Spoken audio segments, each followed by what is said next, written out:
Bom, hoje nós vamos então dar seguimento aos estudos e ninguém, irmãos, irmãs, ninguém sabe tudo, ninguém é 100%.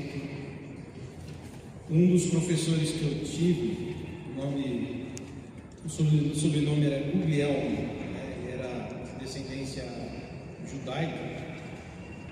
E ele dizia assim na sala de aula: 10 é Deus, eu sou 9, e vocês, quando vão bem, são 8. Né? Então, 10 é Deus, é verdade. Ele sabe tudo, a gente é limitado. E a gente costuma dizer, ensinar no seminário, que a teologia ela é um esforço humano para entender o máximo possível da revelação divina, cuja revelação nos é dada de modo muito especial através das Sagradas Escrituras, principalmente. Então, nesse esforço, a gente tem, dentro da teologia, diversas disciplinas. No curso de bacharel em teologia, por exemplo, tem universidade, tem faculdade que chega a ter 48 disciplinas. 48 disciplinas, né? É para massacrar o aluno, entendeu? Agora, tem algumas que chegam a 36, 38, aí já dá para razoável. Mas é muita coisa. É muita coisa. Então eu costumo dizer também para as pessoas que cada encontro de teologia é um pouco mais na bagagem. A gente vai agregando informações, conhecimento, e a gente vai crescendo num longo período de tempo. Então, que vocês tenham prazer de cada momento, de cada encontro aqui no curso, cada assunto seja algo relevante, importante, seja algo que lhe traga não só conhecimento, mas também o prazer de se alimentar daquilo, tá? E para quem está ouvindo coisas novas, se alegre porque é algo novo. Mas alguém que já conhece, você já sabia, legal, que bom. Então você pode relembrar algumas coisas e refrescar a memória, isso é bom também, tá? Então, dentro dessa minha fala inicial, é para que a gente possa então relaxar, ficar à vontade e ter prazer nesse momento que a gente vai ter aqui, tá bom? A partir de agora. Uma das ferramentas que a gente tem na teologia, entre tantas, nós temos as disciplinas de hermenêutica e homilética. Homilética, eu acredito que vocês já tenham falado bastante dessa palavra desde o primeiro encontro. Hoje acho que é o terceiro encontro, certo? Sim, terceiro encontro. Então, desde o primeiro encontro, imagino que a palavra homilética já está bem estabelecida aí na mente de todos, certo? Homilética. Tanto você ouviu homilética, no final do mês você vai sonhar com homilética, né? O salve aos irmãos com a paz do homilético, com a paz do Senhor, tanto que você fica com aquilo na cabeça, né? E a homilética é o instrumento, é a disciplina, o método que se encontra na teologia para ajudar pessoas a transmitirem a palavra de Deus, transmitirem a mensagem. E é uma ferramenta útil para falar em público, preparar o sermão. E pelo que eu sei, no último encontro, a gente, ou nós aqui, eu não estava, mas eu faço parte da equipe, então me coloco como nós, né, tivemos aqui o pastor que trouxe um assunto, se eu não me engano, falando da estrutura do sermão, é isso? Sim. Falou que um sermão tem que ter um desenvolvimento, começo, meio, fim. E eu acho que o que ele falou agregou bastante coisa para vocês entenderem. Um sermão não é só chegar falando, tem todo um trabalho nos bastidores. Por isso que a gente tem que respeitar qualquer um que vem pregar. Não ficar falando enquanto a pessoa está pregando, prestar atenção, porque essa pessoa suou gotas de sangue para preparar aquele estudo, aquela palavra para vir aqui. Fora o nervosismo, fora a preocupação de dar tudo certo. É ser humano, de não errar, de não passar uma informação errada, de dar branco na hora e esquecer, porque a gente é ser humano. Então a gente tem que sempre prezar e orar pelos pregadores, para que Deus os ajude, os capacite, os ilumine, para que a igreja realmente ouça a voz do Senhor através do servo e da serva do Senhor que ministra a palavra. Bom, vocês devem ter ouvido essas coisas, né? Que um bom sermão ele é feito debaixo de oração, certo? Acima de tudo, sejamos espirituais nesse ponto, observando que Deus age através de nós.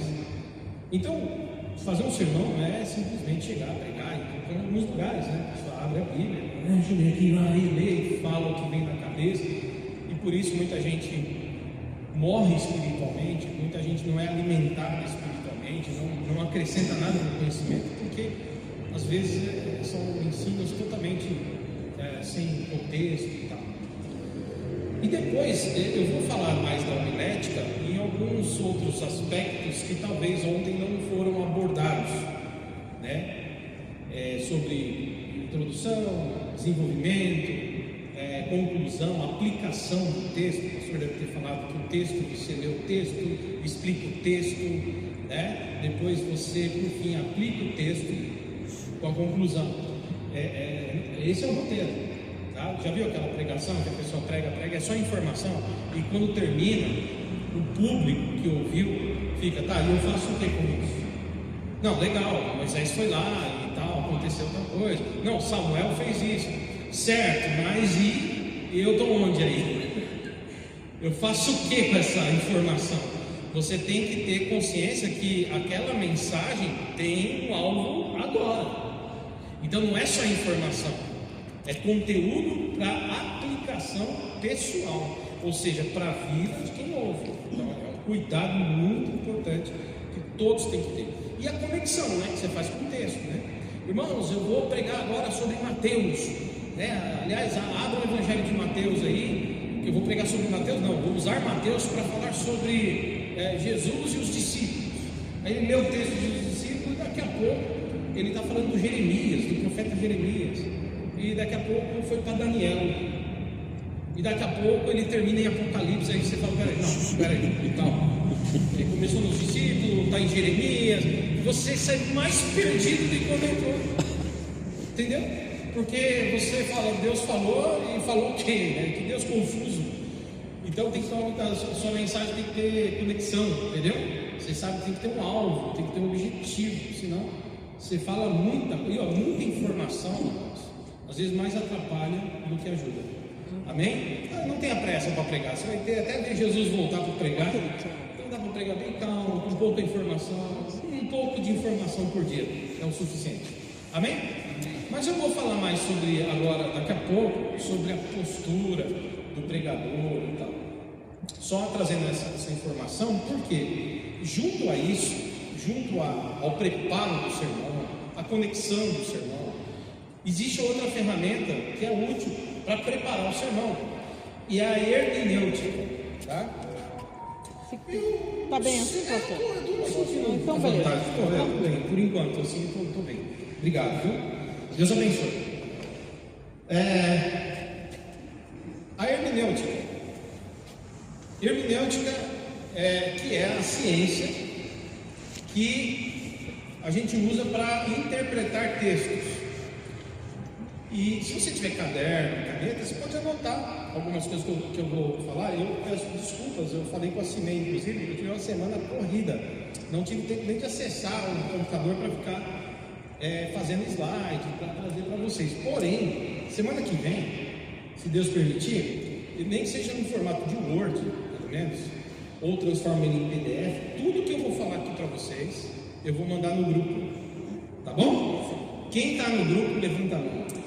Amém. Então vocês vão receber lá as informações, tá bom? Então procura não ficar muito robótico, anotando, mas procura ouvir e aprender, compreender, tá bom? E anota quando você achar que é fundamental. Não, peraí, isso aqui é fundamental. Isso aqui é fundamental porque eu vou falar amanhã. Né? Às vezes você usa amanhã já. Mas o que procura ir assimilando, degustando o que você está ouvindo. Esse é o seu cérebro absorver, tá? Não só decorar, mas aprender, compreender o conceito é importante. Tá bom? Depois eu mando o material com tudo que eu estou falando, tudo anotadinho. Bom, eu quero fazer um teste de leitura bíblica, né? Vamos passar por testes bíblicos aqui de leitura. E eu vou pedir, eu posso usar vocês para fazer a leitura comigo? Eu peço para alguém se levanta e lê o texto, que os demais podem acompanhar a leitura ou só escuta o texto. Pode ser? Sim. E quem quiser abrir o texto para acompanhar, fique à vontade. A primeira coisa que a gente vai ler aqui, o primeiro texto, está em 2ª Epístola de Pedro, capítulo 3. Pedir para um corajoso, uma corajosa, ficar de pé, ler com voz de trovão, né, para ser ouvido, para todos ouvirem o texto. Se você está abrindo, pode acompanhar a leitura do texto, tá? 2 Pedro, capítulo 3, versículo 15 e 16, por favor. 15 e 16, certo? Isso.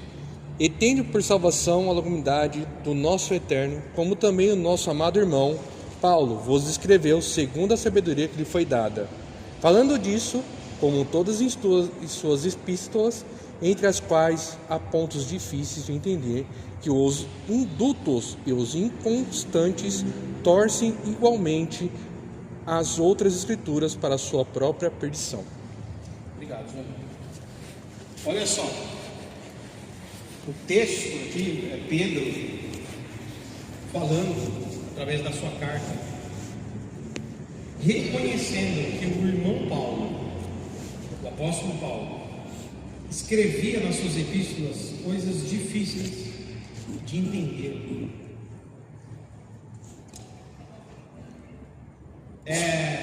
E aí existem várias interpretações do que seriam essas coisas difíceis de entender. E eu não vou entrar nisso agora porque não é o foco, tá? Mas a gente sabe que Paulo, ele não foi escolhido por Deus para ser apóstolo dos gentios à toa. Ele estudou numa famosa escola judaica de teologia e ao mesmo tempo filosofia. Ele estudou com Gamaliel. Isso está claro, como o próprio Paulo conta sobre isso. Ele estudou com um homem famoso, uma escola famosa. Então Paulo, ele tinha um preparo filosófico, teológico muito bom, muito bom. Paulo era poliglota, ele falava o latim, falava o grego, né? Conhecia o aramaico, certo? E eu acredito que ele conhecia algumas línguas árabes também, porque ele esteve nas regiões da Arábia, ficou um tempo lá estudando. Então ele foi para as regiões da Arábia e provavelmente deve ter conversado também nessa língua. Ou seja, o camarada tinha um poder intelectual muito grande, conhecimento cultural também, porque ele viajava. As viagens missionárias mostram isso, que Paulo sabia o que estava fazendo, para onde estava indo. Paulo falava com filósofos, ele falava com pessoas simples, com pessoas que eram eruditas na época. Paulo era um homem totalmente preparado. E Pedro é o pescador, irmãos, o Galileu. Pedro é o homem que não saiu da Galileia, ele ficou no máximo ali em Jerusalém. O Pedro é o homem mais simples. Olha isso. Então talvez até aquilo que Paulo escrevia em alguns momentos ou falava, até para Pedro era difícil de compreender. E ele é humilde, irmãos. O Pedroso, o Pedrão aqui é humilde. Ele escreve na carta dele: olha, eu reconheço que o apóstolo Paulo, o irmão Paulo, escreve coisas que são difíceis de entender. Isso mostra uma humildade. E aí é interessante porque hoje a gente vê uma falácia evangélica. Me perdoem a maneira como eu estou apontando isso, onde algumas pessoas dizem assim, Escritura e Sacre, né? A Sagrada Escritura. Ela se interpreta a si mesma. Mas quando os reformadores aplicam esse entendimento nas Escrituras, que as Escrituras explicam a si mesmo, se explicam por si mesmo, dizendo que você pode encontrar a explicação de um texto no seu contexto e num outro texto. Em toda a Escritura você encontra uma ligação, um objetivo, uma compreensão de um texto explicando outro texto. Não quer dizer que essa pessoa não precisa estudar para compreender, irmãos. Mesmo que a Bíblia ela se explique a si mesma, ela tem a capacidade de um texto trazer luz a um outro texto, ainda que seja assim. Qualquer um que vai ler a Bíblia precisa estudar. E se o apóstolo Pedro disse, olha, eu confesso que tem umas coisas que o irmão Paulo escreve na carta dele, não, que tem que ser gênio para entender. Como que pode, irmãos, alguém abrir uma igrejinha ali no fim da rua, pegar a Bíblia, abrir e falar assim, eu estou aqui com a palavra e vou pregar a palavra e pronto. Ao mesmo tempo que é uma espécie de humildade, o irmão é humilde, ao mesmo tempo parece uma arrogância. Porque as pessoas que hoje são eruditas tiveram a consciência, as que são estudiosas, estudadas, os grandes teólogos, mestres, doutores, intérpretes da teologia, eles tiveram essa humildade de que para chegar onde chegaram, precisaram trilhar o caminho do conhecimento. Isso é humildade. Sabe por que você está aqui hoje? Porque você abraçou o caminho da humildade. Se você está aqui porque você acredita que você precisa melhorar mais, aprender mais, glória a Deus por isso. Deus habita nos humildes. Agora o camarada fala, não, aqui é pelo Espírito, a gente abre pelo Espírito, e a gente abre, ele fala, não é teologia nada, irmão, a gente é um negócio, é nós e Deus numa conexão entre o céu e a terra aqui. Esse cara não é humilde não, ele é um arrogante, e que Deus afaste os nossos arrogantes, porque Deus trabalha com os pequeninos, que sabem que são pequeninos e precisam aprender mais de Deus. Amém? Então o irmão Pedro falava, Pedro, o apóstolo Paulo, escreve os negócios, difícil. Se Pedro, que estava vivendo no contexto de Paulo, na época de Paulo, dizia isso de Paulo, imagina eu que vivo 2000 anos depois, vou abrir a carta de Paulo, vou entender tudo que Paulo está falando. Ô irmão, é muita pretensão, né? Se Pedro que viveu com Paulo, falou, Paulo, explica isso aí que eu não entendi nada, é mais eu que abro a Bíblia hoje, leio a carta do Paulo, e Paulo não está nem aqui para me explicar. Tem coisa que eu vou ter que recorrer aos mestres, e tem coisa que vai ter resposta, tem coisa que vai ser especulação, e nunca ensine especulação. Especulação você guarda para você. Púlpito não é lugar de especulação, púlpito é lugar de palavra fiel, concisa, objetiva. Se é especulação, guarda para você.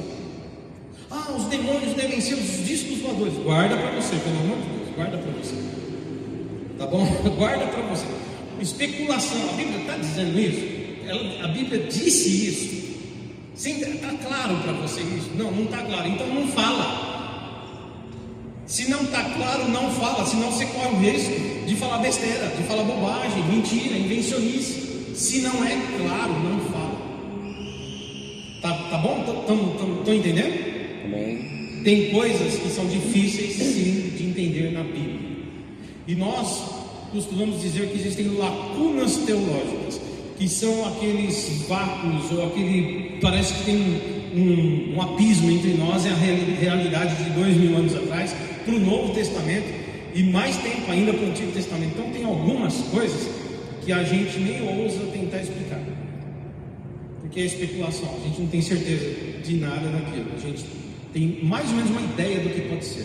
Pode ser isso, pode ser aquilo, então não é afirmação, é subjetivo e não objetivo. Portanto, cabe uma especulação? Cabe, mas na roda dos amigos, no café, no bate-papo, no seminário, na sala de teologia, no púlpito não. No púlpito não. No púlpito você tem uma igreja para ouvir a palavra de Deus. E Deus não confunde. Deus é objetivo, direto e verdadeiro. Acabou. Amém, meus irmãos? Amém. E a hermenêutica te ajuda nisso. Você saber entender isso. Você saber diferenciar essas coisas.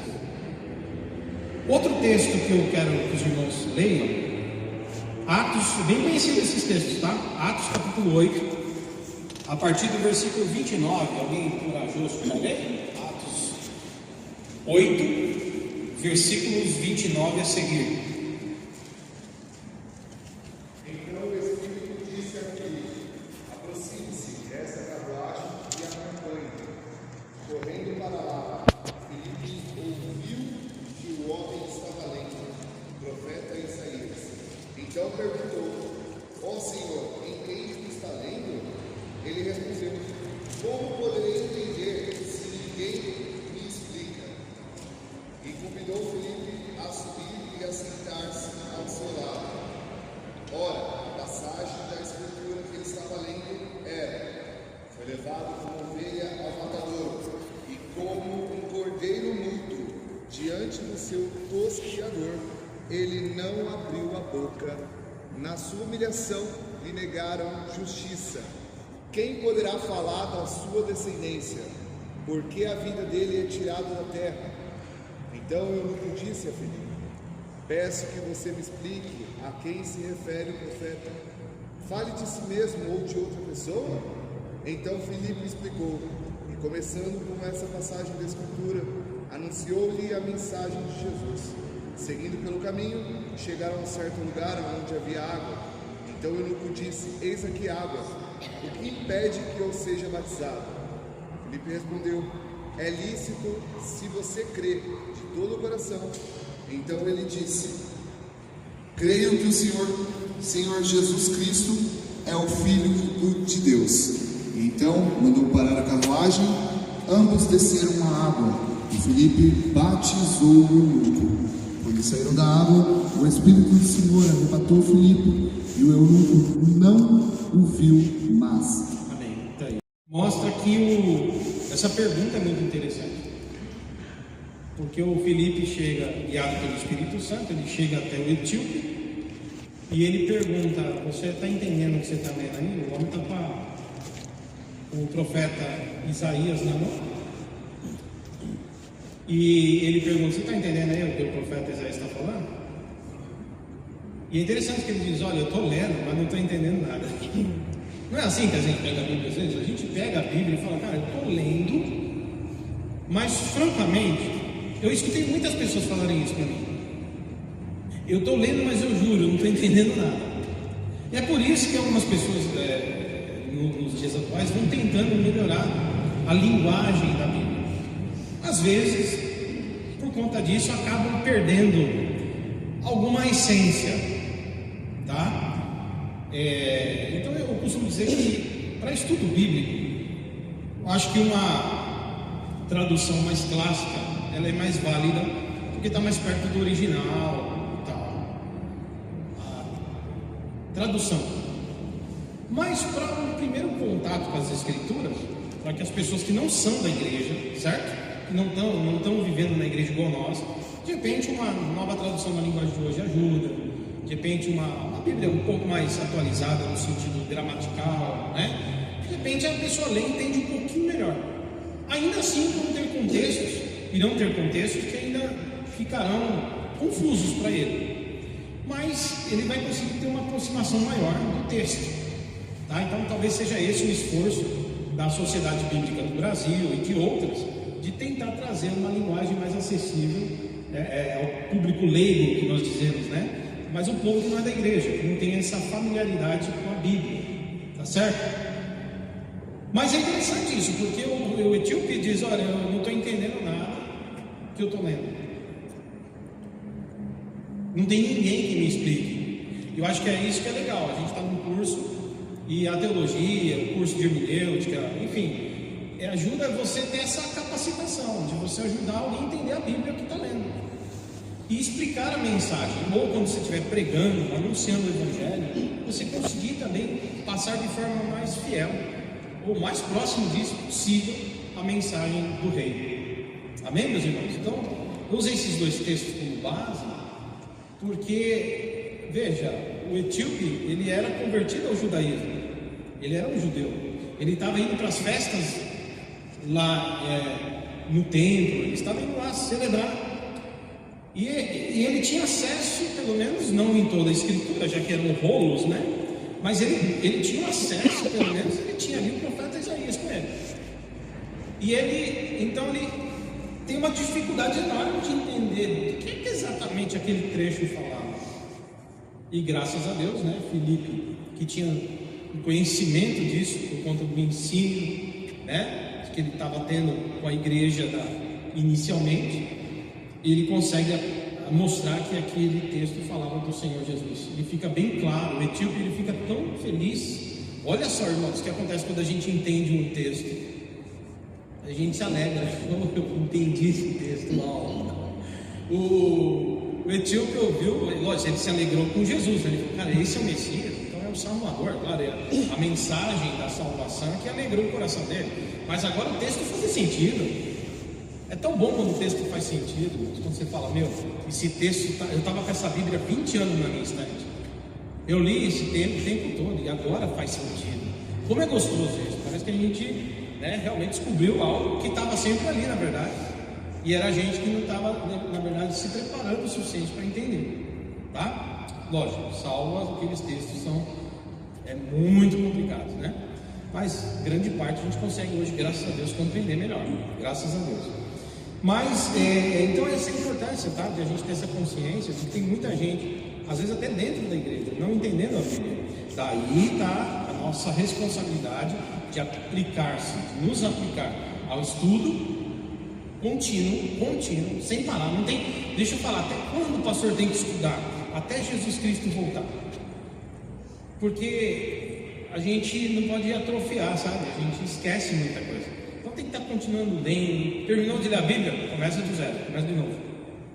Terminei de ler, começa de novo. Não para, a leitura tem que ser contínua.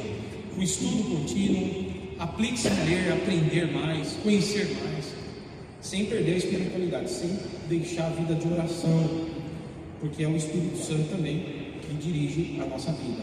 Amém? Bom, uma vez que eu falei tudo isso como uma introdução do porquê estamos aqui, porquê é importante esse curso, porquê que nós estamos fazendo isso aqui, vamos falar um pouquinho do contexto histórico, da história da interpretação, tá? Eu não vou nem voltar lá no antigo Israel, porque aí eu teria que ficar indo lá atrás, desde a formação, né, da produção dos textos de Israel. Teria que pegar todo um contexto. Então eu vou pegar mais na esfera da igreja, a partir daí, tá? E tentar, a partir da história do cristianismo, trazer um pouquinho essa coisa dessa interpretação que vai dando forma à hermenêutica que nós temos hoje, o caminho percorrido para chegar até onde a gente chegou hoje aqui em 2025, mais ou menos, é uma pincelada, tá? Primeira coisa que a gente precisa entender, irmãos e irmãs, é que existem, pelo menos lá na antiguidade, duas escolas de interpretação bíblica, pelo menos duas, quer dizer, tem até mais, mas duas que são mais famosas, mais conhecidas. E uma delas é a escola de Alexandria, a escola de Alexandria que ficava ao norte da África, ali na região do Egito. E essa escola de Alexandria, ela vai ser famosa por utilizar o chamado método alegórico. Os caras começaram a estudar bastante alegoria, sentido figurado do texto bíblico. Raramente se abordava uma explicação literal do texto. Sempre o texto queria dizer alguma coisa, algum ensino extra, que está encoberto, que está além dos nossos olhos. E na cabeça deles era o Espírito Santo que mostrava. Olha só, na cabeça deles era o Espírito Santo que fazia eles entender essa coisa que é encoberta aos olhos. E eles faziam isso na sinceridade do coração, viu, irmão? Não era uma coisa maldosa, não. A escola de Alexandria é onde tinha uma biblioteca enorme, um lugar famoso pela biblioteca que lá tinha, e tinha também uma grande colônia de judeus. Tinha muito judeu lá. E o que acontece é que, se a gente voltar do século II, século III, vamos colocar aqui, voltar para trás, pelo menos 600 anos antes, a gente vai ver um filósofo chamado Heráclito. Depois eu vou mandar para vocês esses nomes todos esquisitos aí, tá bom? Pra vocês verem a anotação. Mas vai entendendo, vai compreendendo. O Heráclito, ele começou a trazer uma ideia diferente da interpretação dos deuses. Por quê? Porque na consciência do grego, lá na Grécia, a maioria dos gregos entendiam que para alguém governar um estado, para alguém governar uma cidade, essa pessoa ela tinha que revelar alguma coisa que era ético, vamos dizer assim, tá? Dentro da cultura deles, tá? Dentro da moral deles, alguma coisa que mostrasse vigor, que mostrasse muita sabedoria. Por exemplo, os gregos gostavam de dizer muito que você alcançou um patamar pleno espiritual, e a ideia de espírito aqui deles é diferente no contexto cristão, tá? Mas eles tinham a consciência de que o domínio próprio e o equilíbrio era uma virtude. E lá nas leis, né, no conjunto de leis de várias cidades, estado, porque nós estamos falando de polis é a ideia de cidade, tá? Polis, quando você ouvir falar em polis do grego é a ideia de cidade. Por isso que daí vem a palavra política. Política vem de polis. Quem faz política é o que se interessa pelo que acontece na polis. Eu quero saber o que acontece na cidade, eu me preocupo. Vão asfaltar a rua, vão iluminar um poste, vão fazer o quê?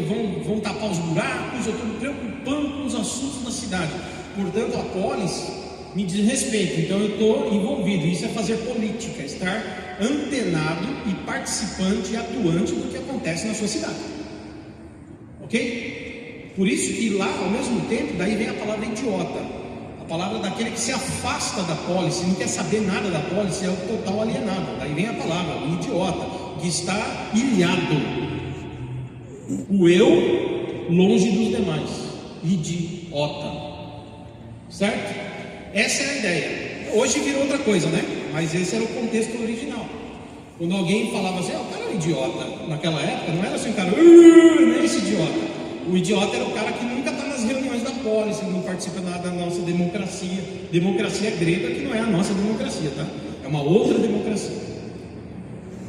Mas nesse conceito democrático, até o Sócrates, que foi um filósofo famoso, ele não escreveu nada. Quem escreveu sobre Sócrates foi Platão, o seu discípulo, certo? Platão que escreveu. Tudo que você sabe de Sócrates foi Platão que escreveu. Assim como Jesus nunca escreveu nada, e você só sabe sobre Jesus porque Mateus e os outros escreveram sobre ele. O Platão, ele escreveu muitas coisas, inclusive se referindo às falas de Sócrates. Uma das coisas que o Sócrates defendia na democracia grega é de que uma pessoa, para dirigir uma cidade, essa pessoa tinha que ter sabedoria, não podia pôr qualquer idiota para dirigir uma cidade. Por isso, não era uma democracia aberta hoje, onde você elege presidiário, elege palhaço, você elege pessoas sem nenhum tipo de conduta ou postura idônea. Não é verdade? Pior que está, não fica. Vote no, né? Não sei se os mais novos vão lembrar desse jargão aí, né? E o cara ganhou a eleição fazendo isso aí. Entendeu?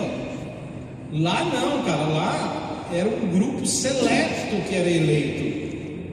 Não era um povão, era um grupo seleto de sábios, de pessoas que tinham virtude. Só eles podiam concorrer à eleição para dirigir a polis. Não é? Então, quando a gente fala de democracia grega, não é a mesma democracia. A gente precisa entender essa questão de tempo e espaço, cultura e tudo mais. O Heráclito, ele um dia estava lendo a Odisseia, que era uma obra grega. Ilíada, ele estava lendo, e ele percebeu o seguinte: olha o pensamento do Heráclito, porque a Grécia acreditava em vários deuses, eles acreditavam de verdade, nos deuses gregos, eles acreditavam. E o Heráclito parou um dia e falou assim, pensou com ele mesmo: se na polis, para a gente colocar alguém para governar a polis, tem que ser alguém que mostre virtudes, como ética, comportamento dentro da moral da sociedade. Como é que nós somos regidos pelos deuses? Porque os deuses gregos são totalmente imorais. Eles matam por inveja, eles cometem adultério, alguns deles são glutões, outros trabalham com trapaça e mentira. E eles estão regendo o mundo. O Heráclito, pela razão, começou a questionar isso. E como que na polis a gente vai e diz: não, se o cara for dado ao vinho, não pode ser um dos nossos governantes. Se ele é um glutão, ele não tem equilíbrio, domínio próprio, ele não tem virtude, ele não pode estar ali na frente. É escandaloso, é escárnio. Aí ele começa a perguntar para si mesmo: então os deuses não poderiam governar o mundo, porque senão o mundo ia estar um caos. O que ele faz? Ele começa a entender então que deve ter um sentido por trás da história dos deuses. E ele começa a dizer o seguinte: deve ter uma mensagem aqui. Então tal Deus fez isso porque na verdade o que ele está querendo mostrar é a realidade disso aqui. E ele começa então a mostrar que existiam histórias dos deuses gregos que queriam nos trazer um ensino para além daquilo que estava no literal. E aí ele entendeu que então eram alegorias. A ideia de alegoria é que não é exatamente o que se vê, né? Por trás do que se vê tem uma outra mensagem, essa é a ideia. E aí ele aplicou o método alegórico na interpretação da leitura dos deuses. Olha que interessante. Daí para frente, queridos, ele vai influenciar, o pensamento de Heráclito vai influenciar vários filósofos, entre eles o Platão. Não é à toa que o Platão ele vai criar uma história falando sobre a caverna, né? Ele pega e fala da caverna, e o mito da caverna, né? Ele vai colocar dizendo que tem pessoas dentro de uma caverna a vida inteira.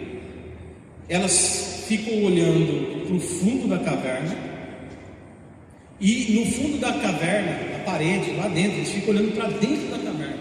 A luz de fora fica refletindo coisas na parede, então eles ficam vendo várias coisas na parede, e eles ficam entendendo que aquilo ali é a realidade. Um dia o filósofo, e ele diz que esse filósofo era o tal do Sócrates, muito parecido com Sócrates, ele sempre dá uma ideia do Sócrates, né? Não é real, é uma história fictícia, por isso que chama o mito da caverna.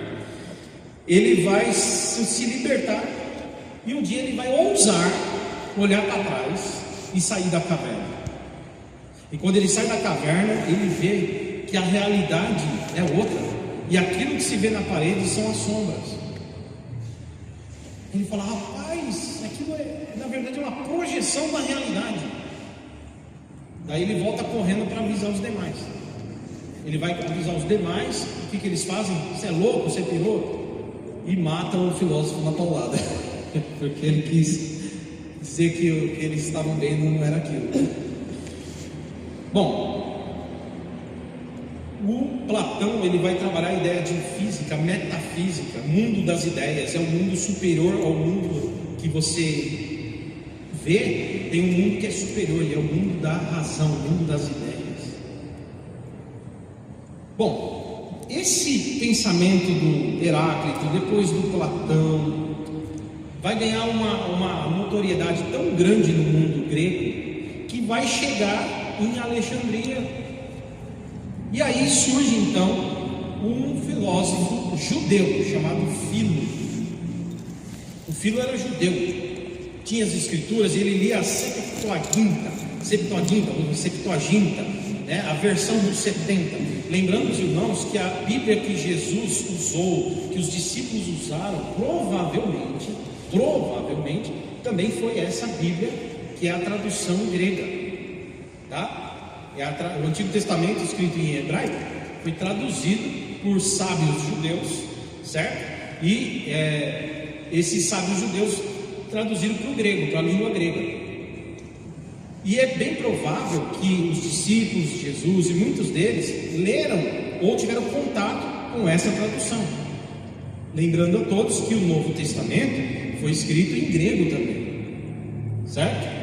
Então o mundo helenístico, a cultura grega havia dominado o mundo.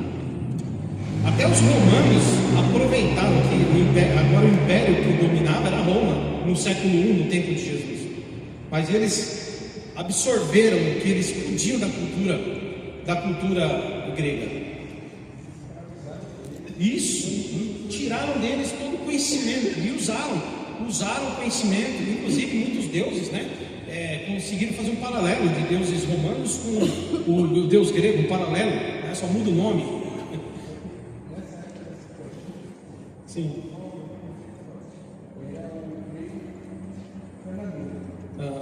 Que tinha um conceito de pensamento judaico, isso, semita, isso.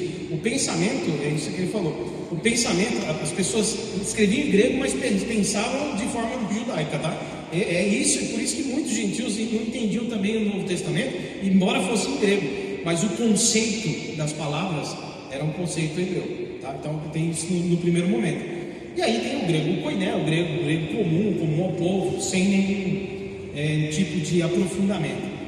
Mas o que é interessante a gente ver aqui é que o Filo, então, ele está influenciado, apesar de ser um judeu, ele está totalmente influenciado pelo método alegórico de Platão, de Heráclito e de outros. Eu pulei alguns filósofos que passaram na mesma linha aqui. Estou resumindo para os irmãos entenderem.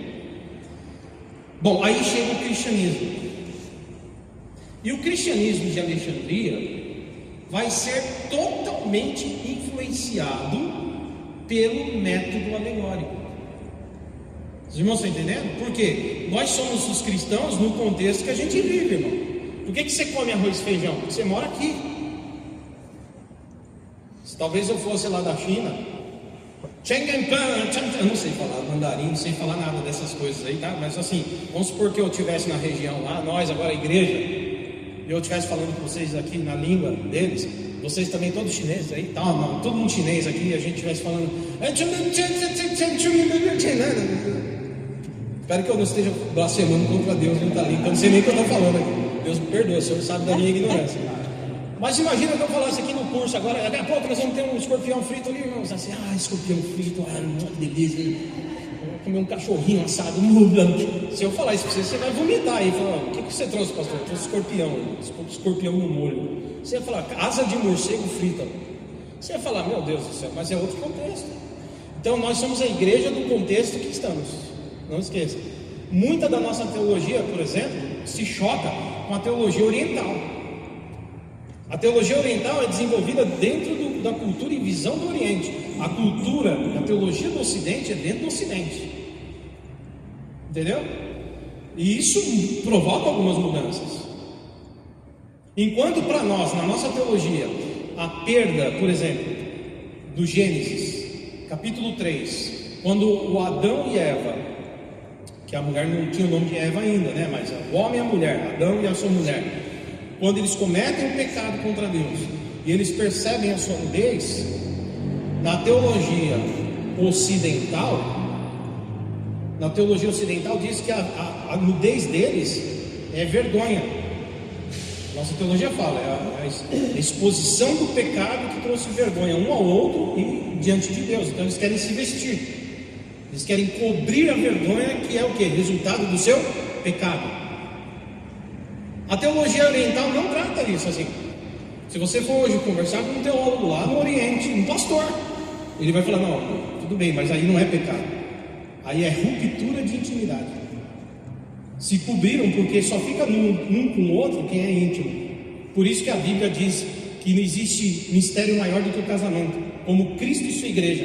Porque grau de intimidade para se tornar um só é só marido e mulher.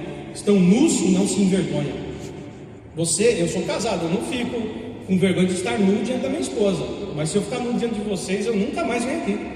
Eu me escondo, eu apago minha rede social, eu escrevo até lá, morri. Não venho mais, não me morri. Por quê? Porque eu não tenho esse grau de intimidade com você. Então, o homem estava nu diante de Deus porque ele tinha uma intimidade profunda. Quando ele perde a intimidade, ele se veste. Então não é o pecado, é a ruptura de intimidade. Para nós no Ocidente não, é a vergonha do pecado. A nudez, porque na cultura judaica também mostrava a ideia de humilhação. As pessoas colocavam uma pessoa na cruz, como Jesus, por exemplo, nu ou seminu, justamente para expor sua vergonha, para humilhar. Então a ideia do Ocidente aqui é uma tradução de exposição do pecado que traz humilhação e vergonha, enquanto no Oriente a ideia é ruptura de intimidade.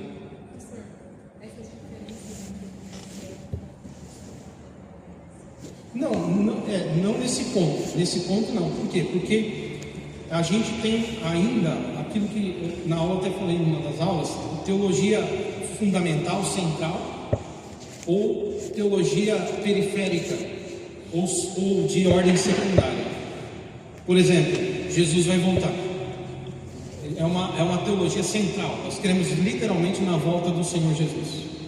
Mas se eu perguntar aqui, vocês creem que ele volta antes da tribulação ou depois da tribulação? Mas ou todo mundo vai levantar e dizer, primeiro ele volta, depois tem a tribulação. Mas pode ser que tenha alguns aqui pós-tribulacionistas que vão dizer, não, a gente passa a tribulação, depois ele volta. E se não entrar no acordo, você sai jogando cadeira na cabeça do outro por causa disso. Acho que esse é o problema. Mas você vê que dentro, mesmo aí não é nem questão de Oriente e Ocidente, mesmo no Ocidente, na teologia ocidental, nós temos essas variedades. Uns acham que Jesus vem no meio da tribulação, outros acham que Jesus vem depois da tribulação, e aí você vai mostra o texto, e todo mundo mostra o texto, entendeu? Arminiano, calvinista, eleição, livre-arbítrio, não sei o quê. Aí é teologia, tá? Agora, da mesma coisa acontece com essa interpretação do Oriente. Não é uma heresia, porque é apenas uma interpretação válida. Porque é válida. Fez sentido para você, não fez? As duas interpretações fazem sentido? Faz sentido. Agora, seria heresia eu falar, por exemplo, que não houve o pecado original. Isso é condenado tanto no Ocidente como no Oriente. Então, a gente tem que saber separar o que é central e o que é periférico, tá? Eu dizer para vocês, como Moltmann, um teólogo chamado Moltmann, não é Bultmann. Moltmann disse que a volta de Jesus é utópica, ela nunca vai acontecer. Mas você precisa passar em geração que ele vai voltar para ninguém perder a esperança. Então ela nunca vai acontecer a volta real de Jesus. O mundo nunca vai acabar. Escatologia é escatologia de ciclo. A cada 100 anos é um fim de tempo. O que a gente interpreta como fim dos tempos na nossa teologia bíblica ortodoxa, acho que é mais isso, na linha mais ortodoxa. Os neoliberais ou liberais interpretam, não todos, mas alguns interpretam de outra forma. Para eles, escatologia, que também é uma matéria da teologia que estuda o fim das coisas, o fim dos tempos, eles entendem que quando fala de fim dos tempos, é fim de uma era, é fim de um ciclo de tempo, e não do tempo final. Você entende? Mas eu rejeito essa teologia, tá? Eu acho que aí beira a heresia, porque eu acredito que as falas de Jesus sobre a sua vinda, eu acho que elas são muito assim claras, né? Quando ele fala dos dias de Noé, ele fala assim, será a vinda do Filho do Homem, fala assim como um raio vem do Ocidente para o Oriente, ou do Oriente para o Ocidente, assim todos verão, será a vinda do Filho do Homem, fala do reino de glória, fala de várias coisas que eu acho que é difícil você tentar pôr uma outra interpretação senão a literal, então parece que força o texto, tá?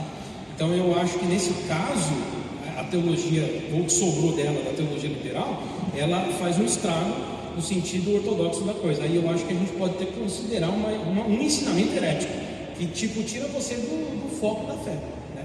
Agora, discutir se Jesus vem antes ou depois da tribulação é totalmente interpretativo, tá bom? É totalmente interpretativo. Tranquilo? Ixi, tem aqueles que falam, não, meu, tá tão bom aqui. Temos pessoal aqui que não tem nenhum deslumbre, né? Não tem nenhum tipo de desejo de ir pro céu. Ai, ai. Olha, vai dar 15 agora? É a hora do café? 15? Então eu vou passar já. Dá para dar tempo de falar em línguas, né? Os irmãos são pentecostais, né? Não, mas assim, tem muito assunto, mas os irmãos estão acompanhando o trajeto do assunto? Não está desinteressante não, né? Tá tranquilo, né? Bom, então, para vocês entenderem isso, eu vou continuar falando de Alexandria, porque dessa escola vão surgir os primeiros teólogos. Porque eu tive que pegar tudo para ver de onde veio. Começou nos gregos, vai passar por Filo, uma interpretação judaica, e depois o cristianismo chega lá. E quando o cristianismo chega lá, o cristianismo ele é impactado pelo método alegórico. Por isso que eu falei, nós somos muitas vezes a igreja de onde nós estamos. Está entendendo? E aí daqui a pouco, depois do café, porque vocês precisam comer também, senão não pensam direito, não é verdade? Nós vamos começar a falar dessa questão do método alegórico e como isso impactou a igreja no longo curso da sua história até os dias de hoje. Existe uma linha, né, que segue mais ou menos a mesma coisa. E aí eu vou falar da outra escola, que é a escola de Antioquia, mostrar a sua fidelidade nos princípios de interpretação, tá? Daqui a pouco a gente vai falar o que precisa para fazer uma boa hermenêutica, quais são os caminhos para você interpretar o texto da melhor forma possível, tá? E eu vou daqui a pouco falar sobre isso, ok? Então, vou passar aqui para o pessoal. Amém. Vamos lá, gente. 15 minutinhos, Deus abençoe os que colaboraram com o nosso lanche hoje, e assim nós vamos seguir na próxima semana, tá bom? Deus abençoe. Glória a Deus. Bom, nós vamos aproveitar o tempo, passa rápido aqui também. Pessoal, vamos lá então dar seguimento aqui. Escola de Alexandria. Então, grave bem na cabeça, tá? Escola de Alexandria trabalhou muito com o método alegórico. Bom, aí o que acontece? O Filo, por exemplo, nessa coisa da alegoria, olha a interpretação que ele teve ao ler o Gênesis. Gênesis, do grego, né, fala da origem, Gênesis, a origem. A Bíblia Septuaginta, né, que é o texto do grego que fala da origem. E lá no hebraico o texto é Bereshit, que é no princípio, literalmente. Mas olha o texto que ele... Olha a interpretação que o Filo faz, sendo um bom judeu que é, porém cheio de alegoria na cabeça. Ele diz o seguinte, olha, estou lendo aqui, mas esse corpo, porque o grego também tinha uma ideia de que o corpo físico, a matéria é ruim. Tinha esse dualismo, matéria ruim. Isso é uma influência grega, tá? Não é uma coisa do judaísmo, isso é um pensamento grego, tá? Mas são judeus que estão debaixo de uma influência grega muito forte. Pensamento helenístico, filosofia grega. E ainda mais aqui em Alexandria, esse negócio da alegoria, dos textos e tal. Tudo era alegoria, então eles começaram a trabalhar a alegoria assim no sentido extremo, havia um exagero na leitura de textos, sejam textos de cultura grega, seja na própria escritura, já que eu estou falando do filho um judeu. Então ele diz o seguinte: Adão e Eva, o homem e a mulher lá no Éden, não tinham corpo. O corpo deles era espiritual. Olha a interpretação que esse homem traz. O corpo deles era espiritual. E por isso que eles conseguiam ver Deus, ver Deus não literalmente, né? Ver Deus é a presença de Deus, tá? Eles conseguiam ter uma aproximação da presença de Deus, ouvir a voz de Deus, porque eles estavam num plano espiritual ali no Éden. Aí ele vai dizer o seguinte: quando o homem peca, Não, pode passar. quando o homem peca, ele perde o direito de estar na presença de Deus, logo ele fica nu. Então Deus dá um corpo para ele. Então vestir o homem é dar o corpo físico. Olha que interpretação. Não é doideira, né? Não é maluquice, né? Então de onde ele tirou? Da cabeça dele. Então ele conseguiu ver esse detalhe no texto, né? Conseguiu imaginar essa ideia da roupa ser, na verdade, o corpo físico, porque o homem perdeu a espiritualidade, a vida com Deus. Então quando diz lá, estou nu, os olhos se abriram, perdeu aquela simplicidade, a santidade. Agora Deus vai, agora tome um corpo físico. E aí colocou a pele nele, na mulher, e eles passaram a ter corpo físico e portanto mortal e incorruptível. Parece extraordinário, mas tá bom. Mas aonde está disso? A Bíblia diz isso. A palavra de Deus não diz isso, irmão. A verdade é que o método alegórico ele é perigoso, porque eu posso pôr no texto o que eu quiser. Você entendeu? Pô, que ideia genial! Ainda posso achar que é o Espírito Santo me dando. Hoje em dia, tomem cuidado, irmãos. Está cheio de gente nesse naipe aqui que eu estou falando. O que eu vou falar para vocês hoje é inédito. Se é inédito, já é perigoso. Então, a Bíblia tem Novo Testamento, quase 2000 anos, né? O Novo Testamento começou a ser escrito depois do ano 52 de Cristo, certo? Novo Testamento. Pelo menos dentro da história, é isso que os especialistas dizem. Jesus já tinha ascendido aos céus, pelo menos aí, no mínimo 30 anos, né? Ou 25 anos, pelo menos. E Paulo começou, primeiro talvez as cartas a circularem, foi carta de Paulo, provavelmente Tessalonicenses, depois começaram a ser escritos os evangelhos. Quer dizer, mesmo assim são quase 1900, são pelo menos 1900, nós estamos em 2025, são 1950 anos de Bíblia, de Novo Testamento, fora o Antigo Testamento. E o cara teve agora uma revelação nova, sensacional. Glória a Deus. Entendeu? Então tem gente assim, tome cuidado, viu, irmãos? Tem gente, vão falar, acho que vai ter alguém ministrando aqui falando sobre os tipos de pregadores, não é eu que vou falar, os tipos de pregadores, né?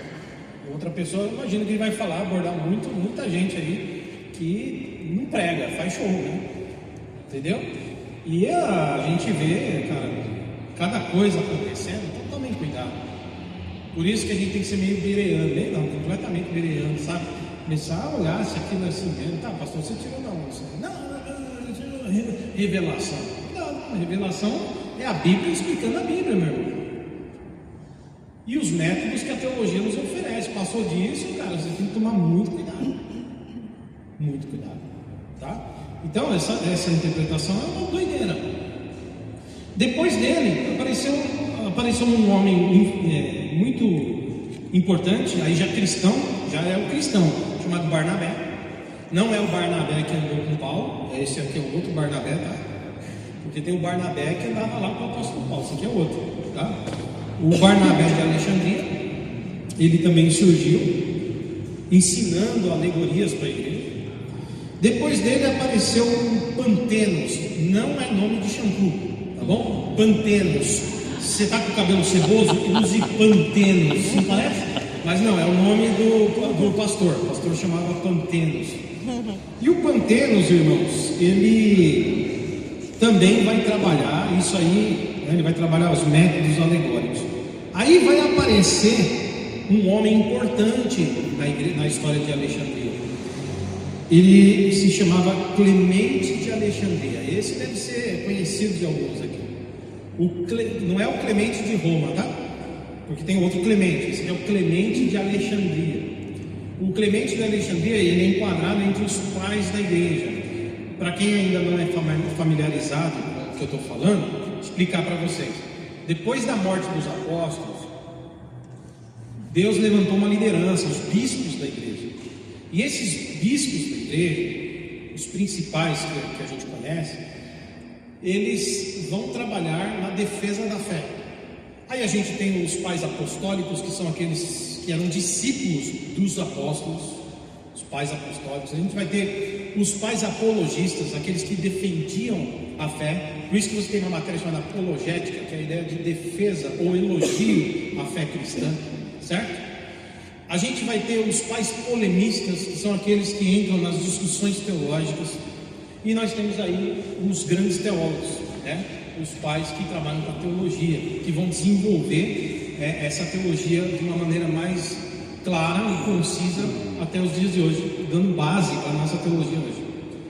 Então, pelo menos esse enquadramento que se dá do século II até o século V, alguns consideram até Agostinho desse período, embora Agostinho, alguns dizem que ele poderia ser considerado um pai da igreja, outros dizem que não, que é apenas um doutor, seja como for, é mais ou menos esse período do século II, tá? Do ano 101 para frente, aí, coloca assim, até o ano 470, pelo menos, é o que a gente chama de período da patrística.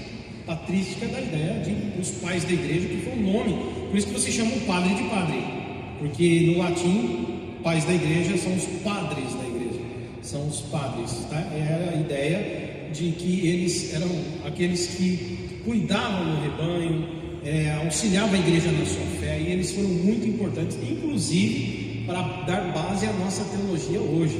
É muito importante. Quando você estuda a história dos escritos, as obras, a teologia desses homens, você chama de patrística. Quando você estuda a história desses homens, você chama de patrologia, o estudo dos pais da igreja, tá? Que é diferente de patrística. Patrística é o estudo da obra dos pais da igreja, e patrologia é o estudo dos pais da igreja, sua biografia, quem foram, o que fizeram, onde viveram, o que comiam, quem são eles, no Globo Repórter. Eu queria fazer no Globo, se a Globo fosse crente, eu ia fazer. E hoje o assunto é dos pais da igreja, quem eram, onde viviam, o que comiam. Hoje no Globo Repórter. Nem sei se tem Globo Repórter, porque crente não assiste a Globo. Assistia, né? Agora, depois de Jesus me libertou, parei de ver. Desculpa, tá? Não sei de repente alguém fala, eu assisto a Globo. Perdão, não quero te ofender. Eu parei de ver. O Clemente de Alexandria, ele foi um dos pais apologistas, por incrível que pareça. Ele usava o método alegórico para defender a fé cristã. Inclusive, quando ele vai tentar converter os judeus, é ele que vai explicar, né? Por exemplo, usando analogias dentro de um aspecto de alegoria, usando inclusive o próprio texto bíblico, para dizer que o próprio texto bíblico mostra uma ideia de alegoria. Já que em Hebreus, né, e em outras partes do Novo Testamento, eles vão mostrar que o Antigo Testamento eram as sombras das coisas futuras, apenas a sombra. Ou seja, se é a sombra, ele dizia, então o próprio Deus permitiu um método alegórico na explicação da fé, porque os homens viam sombras. O tabernáculo era uma sombra que apontava para Cristo, os sacrifícios eram sombras de coisas que Cristo iria realizar, né? A ideia de todo o contexto do Antigo Testamento e as profecias apontavam para o futuro, para o Cristo. Então, o texto, ao mesmo tempo que o Abraão estava dizendo, o Isaac, o sacrifício que Abraão vai sacrificar o Isaac, certo? Ele leva o filho dele, lembrando que o Isaac é um moço já, tá? A Bíblia fala de moço e a gente pensa, coitado, um adolescentinho, 15 anos, né? Devia ser um menino de 15 anos, mas alguns estudiosos dizem que ele já tinha talvez mais de 20 anos, tá? Então não era um menininho, era já um rapaz com barba e tudo. E ele está indo com o Abraão vai sacrificar o Isaac, e o Isaac ele vai dizer assim, tá, eu estou vendo tudo aqui, tem um altar aqui, seu holocausto aqui, a coisa. Estou vendo o cuitelo, o facão, sei lá, né? Estou vendo tudo aqui. Cadê o cordeiro? E ele vai dizer, o cordeiro, Deus vai providenciar. E na hora, quando ele vai matar o filho dele, vem um anjo, não faz isso, eu sei que você teme a Deus. E realmente, quando eles olham, lá está o cordeiro que estava disponível, foi Deus que mandou aquele cordeiro. Da mesma forma, a Bíblia vai mostrar que esse cordeiro é uma espécie de uma ideia de alegoria, mostrando que, ainda que Abraão não tivesse uma consciência tão clara, lá na frente os cristãos vão entender que ali era algo apontando para o futuro, que Cristo mandaria alguém para morrer em nosso lugar. Certo? Ok, até aí é aplicável. Eu nem diria que é uma alegoria, mas talvez uma analogia, ou o que a gente chama de tipologia, tipos, né? Como Moisés é um tipo de Cristo, Josué é um tipo de Cristo, os elementos simbólicos apontam para Cristo, ok? Quando é cabível. Agora, quando eles iam além disso, era um problema. O Clemente de Alexandria, ele foi importantíssimo na defesa da fé. As obras dele combateu pessoas que atacavam a fé, pessoas que atacavam o cristianismo na época, atacavam mesmo, caluniavam, e ele tem obras que defendem demais o cristianismo. Então ele entra na categoria de um pai da igreja e seus escritos importantes pela defesa da fé, sendo um pai apologista. Agora não quer dizer que ele também não errou. Ele teve alguns tipos de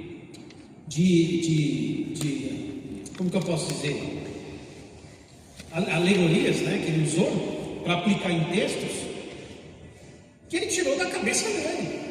Num dos escritos dele, por exemplo, ele pega a parábola do filho pródigo, certo? Lembrando que pródigo é a ideia de gastar dinheiro, tá?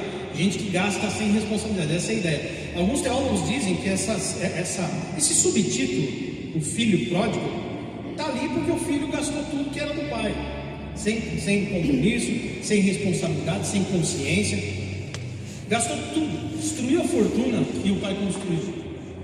Mas eles dizem que o nome deveria ser o filho perdido, porque é um filho que estava perdido e foi achado, estava morto e reviveu, certo? Essa é a ideia da história. Mas olha só o que o Clemente de Alexandria vai falar, né? Olha um dos escritos dele, ele diz o seguinte: quando o filho volta para casa, ele recebe roupas limpas, que aqui representam a pureza e a santificação. Ele diz isso. Aí ele fala, o anel no dedo, porque o pai coloca o anel no dedo, que era um símbolo de autoridade da família, certo? Mas ele vai falar assim, é o selo do Espírito Santo. É o selo do Espírito Santo, né? E ele vai dizer que ali tinha a marca que comprovava que ele pertencia à família, o brasão do pai. A Bíblia diz que nós somos selados pelo Espírito Santo, né? E aí ele vai dizer também que as sandálias que ele coloca no pé, que ele recebe as sandálias, é porque Deus estava endireitando os seus passos ligados à salvação, tudo ligado à salvação, e ele traz esse tipo de explicação. Agora, irmãos e irmãs, o texto diz isso. O que a hermenêutica faz não é trazer uma pregação sensacional. Você pode ouvir, porque pastor, mas fez sentido para mim. Você pode até escutar aí, mas fez todo sentido para mim. Eu sou selado pelo Espírito, Deus endireitou meu caminho, Deus me pôs vestes limpas e novas, fez sentido para mim? Tá, mas aí entra uma palavrinha dentro da hermenêutica que se chama exegese. Exegese significa de tirar para fora, certo? De trazer para fora. E a ideia de Gênesis fala de Gênesis, a origem. Portanto, trazer para fora o que é original. Trazer o conceito real que o autor, o cara que escreveu o que ele quis dizer. Irmãos, então ser fiel ao texto não é pregar o que eu acho que alguém disse, é pregar o que realmente alguém disse. Porque senão eu deturpei as palavras de alguém. Eu não gostaria que alguém falasse coisas que eu não disse, que eu não quis dizer isso. Colocaram essas palavras na minha boca. Então é mais ou menos isso. Quando Jesus conta uma parábola, Jesus ele tem um objetivo, certo? E daqui a pouco eu vou falar dessa questão da parábola mais para frente. Vou falar dessa questão da parábola, mas é só para deixar claro que quando Jesus conta essa história, ele usa elementos culturais, já que a sandália, os escravos, os empregados andavam descalços, só colocava a sandália quem era da casa, quem era o dono, né? o rico, o patrão, e ele era filho, então ele tinha direito de andar com sandália. Ele recebe o anel porque era o símbolo da família. E ele ganha roupas novas porque ele chegou cheirando a porco. O cara estava imundo, estava igual mendigo. Então essa é a ideia, de que ele foi restituído na posição da qual ele saiu, recebeu de volta o que havia jogado fora, que havia perdido. E ali não está falando nada de purificação, santificação, embora eu e você podemos até tentar aplicar, mas a pergunta é, o texto está dizendo isso? Ou é eu que estou inventando, para deixar o texto mais enfeitado? Entendeu? Então fazer uma hermenêutica certa é utilizar a exegese sendo fiel ao autor. Não interessa o quanto eu sou tentado, irmãos, ou uma tentação de alguém me ver pregando e falar: que sensacional, que aplicação. Tá, mas eu dei uma ideia para o texto que o texto não tem originalmente essa ideia. E a Bíblia, irmãos, ela tem que ser seguida como ela é. Então a hermenêutica, usando a exegese, ajuda você a se preocupar em ser fiel à ideia do autor. Eu não quero deturpar o que o autor quis dizer. Amém? Por mais que seja extraordinário aplicar uma ideia. Aí a gente chama de exegese, é enfiar no texto o que não está no texto. Tá certo? Depois eu vou mandar esses nomes esquisitos, esses nomes técnicos da teologia, no Word para vocês lembrarem do que eu estou falando, tá bom? Quando tiverem lendo, vocês vão... Ah, o pastor falou isso aqui, eu lembrei isso aqui, para ficar memorizado. Aí apareceu um outro grande erudito lá em Alexandria, Orígenes. Já ouviram falar dele? Orígenes. Esse é aquele tal que era tão santo que ele sentia tentações por mulheres e cortou o Nicolau fora. Cortou o Nicolau e falou assim: cara, porque o texto, né, bíblico diz que eu tenho que entrar no céu, é melhor entrar sem um olho, sem uma perna, do que... Né? Aí ele cortou e falou: o negócio é ser santo. Cara, eu vou entrar na castidade, não quero mais ser tentado. Esquisita essas histórias, né? O pai da igreja, que foi também um grande defensor da fé, nasceu em 185 e morreu no ano 260. E o Orígenes, ele também foi importante no desenvolvimento teológico. Ele tem várias coisas que ele fez que foi muito importante para a teologia. Porém, também usou o método alegórico de Alexandria. Várias, né, ideias alegóricas. E aí, no século V, no início do século V, apareceu o Jerônimo. Jerônimo, que é o que traduziu a Bíblia para o latim. A Vulgata, tá? A Bíblia em latim é a Vulgata. A palavra Vulgata vem de vulgar. Vulgar não é a ideia de uma pessoa vulgar. Olha que pessoa vulgar. Lá naquela época, vulgar é a ideia de comum ao povo, uma língua comum. Essa é a ideia de vulgar. É que com o passar do tempo vão tomando outras formas, né? As palavras vão tendo um outro tipo de significado, às vezes pejorativo. Mas inicialmente, Vulgata, o nome significa isso. Que Bíblia que você lê? Eu leio a Bíblia vulgar. Né? Esquisito falar, né? Nossa, minha Bíblia é vulgar. É a Vulgata, é a Bíblia em latim, significa que ela é uma linguagem comum do povo, tá certo? Que é o latim. E aí é interessante que ele fez, o Jerônimo, além de ele fazer a tradução da Bíblia, ele um dia percebeu nos escritos de Orígenes, ele era da escola de Alexandria, hein? E ele leu nos escritos de Orígenes uns absurdos. E quando ele leu esses absurdos, ele abandonou o método alegórico. Ele falou: não, isso aqui o Jerônimo falou, isso aqui não dá para mim não. O Orígenes, por exemplo, ele falava de defender a fé, de ajudar na teologia, que foi importante no primeiro momento da história da igreja, mas teve esses erros aqui. Nos escritos dele, alguns, né, ele estava dizendo que a nossa alma está presa no corpo, e quando a gente morre, a nossa alma é libertada no corpo. Isso é um conceito totalmente grego, não tem nada a ver com a nossa fé cristã, onde Jesus fala, inclusive, que a gente vai ser ressuscitado, né? Jesus veio em carne, inclusive, né? Então isso era mais ou menos uma ideia meio quase gnóstica, né? Ele vai falar, por exemplo, que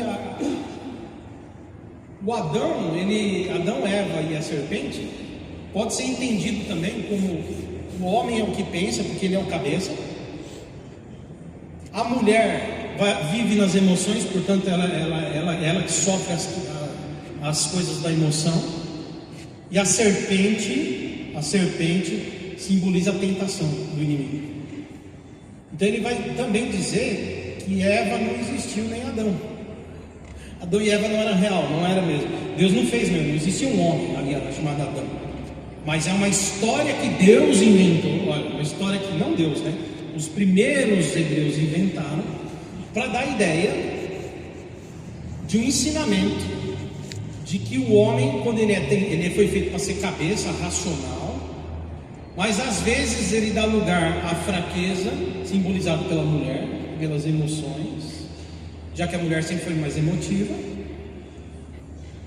e ela, na sua fraqueza, sempre ouve o inimigo, sempre ouve o diabo. Então não existia Adão e Eva, coisa nenhuma, é uma historinha que inventaram para explicar como o homem caiu. Um conceito totalmente grego, pessoal. Agora, pergunta para mim, se você perguntar para o Orígenes, de onde você tirou isso? Eu não sei se ele está no céu, eu não sei. Mas se a gente chegar no céu é uma expressão, tá, irmãos? Na eternidade, na glória, no paraíso. Bom, seja lá o que for, se um dia nós nos reunirmos, eu espero que todos nós venhamos nos reunir, amém? Amém. A igreja, lembre-se, nós somos hoje a igreja militante, mas muito em breve nós estaremos juntos com a igreja triunfante, amém? A igreja que triunfa sobre o pecado e sobre a morte para a glória de Deus. Um dia nós vamos estar reunidos com a igreja daqueles que já descansam no Senhor com a gente vai estar todo mundo junto, conosco, né? E aí, eu não sei se eu vou achar o Orígenes lá, eu não sei nem se a gente vai ter esse tipo de consciência, né? Mas às vezes eu fico pensando, tem umas coisas que eu gostaria de perguntar. E eu queria até pôr no meu bolso assim, uma lista, se caso Deus me permitir levar. Isso é heresia que eu estou falando, você vai levar nada, viu? Nem lista, nem nada. Mas imagina eu chegar no céu, no paraíso, né? Não sei lá onde Deus vai nos levar, amém? Imagina você estar lá nesse lugar de glória, com a igreja reunida, aí o Orígenes está lá. Eu fui salvo pela graça. Apesar dos meus erros teológicos, eu sempre amei Jesus. Eu sempre tive minha fé em Jesus, só que eu interpretava umas bobagens. Será que ele vai ter essa consciência? Porque eu queria perguntar, deixa eu fazer uma pergunta para você. De onde você tirou aquilo, cara? Eu perguntaria, de onde você tirou essa ideia do homem, da razão? Porque, irmãos, é uma coisa totalmente extra-bíblica. Está entendendo? Totalmente extra-bíblica, não tem nada a ver com o texto bíblico. Então, esse foi o caminho. E tem uma coisa interessante que eu anotei aqui sobre o Orígenes. O Orígenes, depois que começaram a ver um monte de escrito dele, a igreja, agora a igreja já estável, que a igreja, a gente tem o concílio de Nicéia, 325, a igreja vai se unir ao Estado, com Constantino, depois com outros imperadores. Teodósio, por exemplo, no ano 370, 380, Teodósio que vai fortalecer a igreja, ligando ela definitivamente ao Estado, Roma, falando de Roma.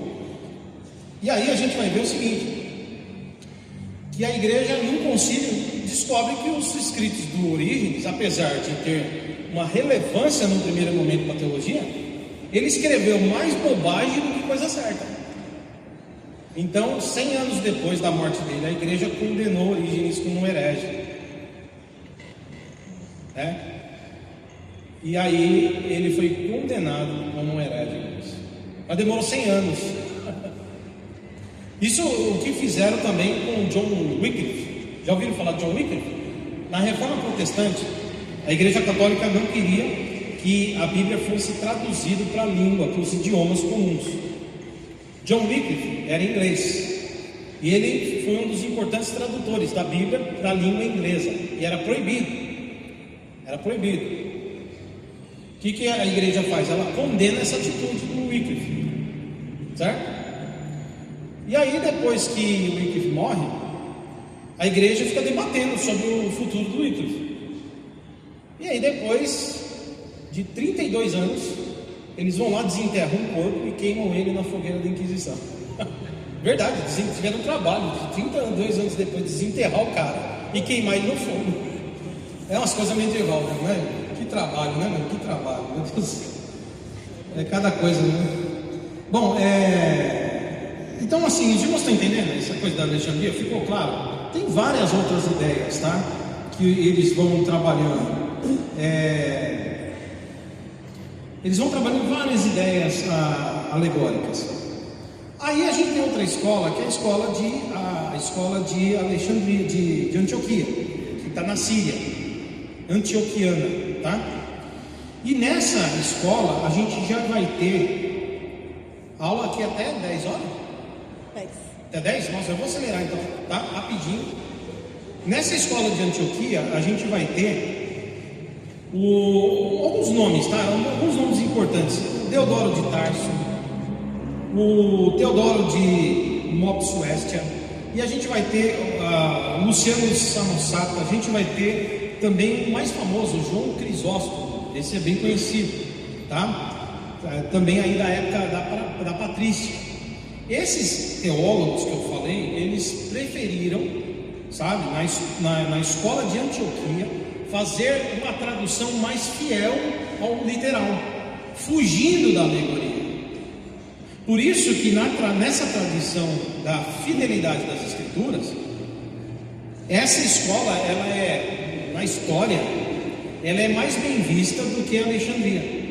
Porque a Alexandria, nessa coisa da alegoria, eles se envolviam muito com a ideia grega, fugiam do contexto original e às vezes davam interpretações que não tinha nada a ver com o autor ou com o sentido original.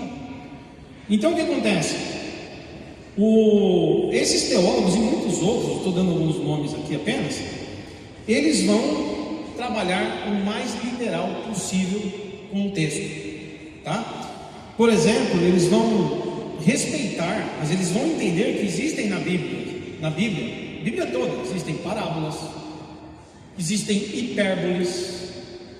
O que é uma hipérbole? Hipérbole é a ideia de exagero, certo? Exagero. Por exemplo, Jesus fala assim: olha, eu vos digo que é mais fácil um camelo passar no fundo da agulha do que um rico entrar no céu. Aí alguém fala assim: ah, pastor, mas aí tem um negócio. Isso aí é que lá na cidade tinha uma parede, aí o camelo passava, e Jesus falava que lá chamava o fundo da agulha e tal, essa coisa, sabe? Que não é nenhuma certeza, isso é uma especulação. Não tem um documento exato falando disso, é uma possibilidade. Só que agora a gente tem no texto algo que é importante, porque Jesus não estava dando um segundo sentido para o que ele estava falando. Aqui a maioria dos hermeneutas ou exegetas, eles entendem que aqui Jesus está falando de uma hipérbole. Hipérbole, lembre-se, é a ideia de dar exagero a alguma coisa para chamar a atenção de quem ouve, mostrando que aquilo, por tão absurdo que deve ser olhado com muita atenção. E é tão verdade isso que na sequência Pedro diz assim: bom, se o rapaz que é rico, porque ele está falando do jovem rico, ele que guarda o sábado, ele que vai nas reuniões, ele que faz boas obras, ele não vai entrar no céu porque tem riqueza. Pedro pergunta para Jesus: então quem vai se salvar? Qual que é a resposta de Jesus? Ao homem isto é impossível. Ao homem isso é impossível, mas tudo é possível para Deus. Quero saber se em Jesus seria impossível a gente ser salvo. Você só vai ser salvo porque Deus quis te salvar. Impossível qualquer um de nós entrar no céu por nós mesmos, mas Deus faz com que isso se torne possível. Glória a Deus. É isso que Jesus está falando. Por isso que ele está dizendo, da mesma forma, você nunca vai passar um camelo numa agulha. Isso é impossível. O próprio texto responde, irmãos, que ele está falando de algo impossível. Está entendendo? O próprio texto. Assim como um camelo é impossível entrar no buraco da agulha, também da mesma forma, acredite, é impossível qualquer um de vocês entrar no céu, a não ser que Deus faça um milagre da salvação. Amém, meus irmãos? É isso que Jesus quer dizer. Aí a gente fica querendo pegar, falando histórico, dizendo o que Jesus quis dizer. Não, Jesus exagerou mesmo, é uma hipérbole. E esses teólogos, eles entendiam o que era hipérbole. Eles sabiam que tinha que estudar o texto no sentido mais literal possível, fugindo das aplicações alegóricas, mas não ignorando o sentido figurado, as linguagens figuradas, parábolas, hipérboles, certo? Por exemplo, Paulo usa uma metáfora. Quando Paulo fala assim, porque a igreja é o corpo de Cristo, ele não está sendo literal. Quando Paulo fala que a igreja é o corpo de Cristo, Paulo está dizendo que a igreja é o corpo místico de Cristo, que Cristo age hoje na terra por meio da sua igreja, na sua igreja, por meio da ação do Espírito Santo na vida dos crentes. Então é uma metáfora. Paulo usa uma metáfora para mostrar, inclusive em 1 Coríntios capítulo 12, que assim como um corpo tem muitos membros, um corpo humano tem muitos membros, é uma comparativa. Ele diz assim: a igreja, onde tem muitos membros e cada um com um dom. Assim como um olho não é boca, boca não é nariz, nariz não é perna, perna não é ouvido, assim cada um de vocês recebem dons para que o corpo de Cristo seja perfeito. Porque um corpo sem olho é um corpo imperfeito, um corpo sem ouvido é um corpo imperfeito. Assim é necessário que a igreja tenha todo tipo de dom para que a igreja seja sadia e cumpra a sua missão. Está entendendo? É uma metáfora da igreja. Então isso é considerado nessa interpretação. E eu já estou dando dicas. É importante que você que vai fazer hermenêutica, tá? Você tem esse conhecimento. Aqui é uma palavra. Você tem que identificar o gênero do texto. Isso é fundamental. Quando eu estou lendo Salmo, eu estou lendo o quê? História? Não, você não está lendo história, você está lendo poesia, que Salmo é poesia. Então você não adianta querer tratar um livro que fala de poesia como se fosse histórico. Daí tem gente que vai ler o dragão lá no livro de Salmo, o hipopótamo, sei lá, o mamute, o unicórnio, ele vai falar: olha, isso aqui existiu. Não, cara, é um livro poético. Ele vai falar de coisas que estão até no imaginário, porque ele usa da língua poética. Os irmãos estão entendendo? Então, pense sempre que nós devemos estudar a Bíblia como os de Antioquia, o mais literal possível para se aproximar do texto, e que o próprio texto ele se revele quando ele diz: olha, eu sou uma poesia, então me leia como poesia. Olha, eu sou um livro histórico, então me leia como um livro histórico. Olha, eu sou um livro profético, então me entenda como palavras de profecia. Você tem que saber identificar o que você está lendo. Isso é importante, tá? E aí, quando o texto tiver hipérbole, saiba que é uma hipérbole. Quando o texto tiver uma parábola, saiba que é uma parábola. Quando o texto estiver falando de metáfora, o próprio texto está te mostrando que é uma metáfora. Não é você que está dando forma metafórica para o texto. Eu não estou transformando o texto numa alegoria, numa metáfora. O texto mesmo se coloca como metáfora. Os irmãos estão entendendo? Quando Paulo fala que a igreja é o corpo de Cristo, ele mesmo está querendo dizer: eu estou falando de uma metáfora. Ele mesmo. Amém, queridos? Não é eu que estou inventando. E isso é importante. Outra coisa que é importante agora, a igreja, a teologia reformada, ela seguiu, tá? Lá no século XVI, a partir de Martinho Lutero e outros, Calvino principalmente, né? Eles vão seguir essa linha, tentando entender a Bíblia mais perto do que ela quer dizer possível, para fugir das ideias alegóricas que são tão danosas à interpretação das Escrituras. Então nós evangélicos, que bebemos na fonte da reforma protestante, há uma diferença entre ser reformado protestante e evangélico, tá, irmãos?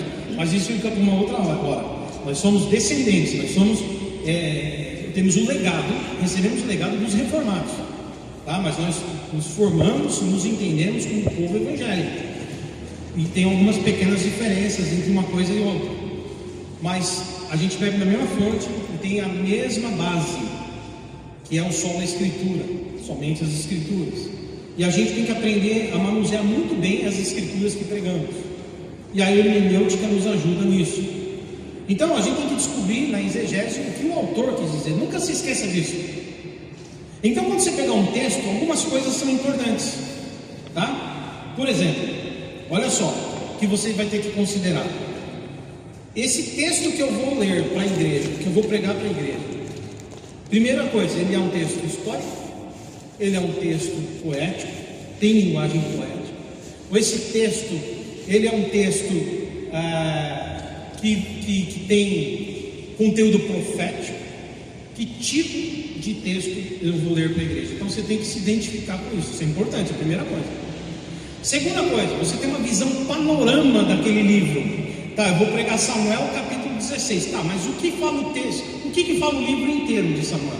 Daí você vai ter que procurar uma introdução bíblica e ver lá, na introdução bíblica, tem os tópicos e subtópicos. E você vai ter um apanhado geral, mais ou menos geral, do panorama do texto de Samuel, para você entender o que está acontecendo, por que Samuel está escrevendo, ou pelo menos o livro de Samuel no contexto, o que é que ele quer dizer, por que ele está sendo escrito. Então você se localiza, tá? Então isso é importante. Dentro desse aspecto, você vai ter que então fazer algumas perguntas. Qual que é a primeira pergunta quando você sentar para fazer seu sermão? Eu sei que vocês vão ter uma banca aqui, certo? Vai ter uma banca examinadora. Então, olha, começa assim, ó.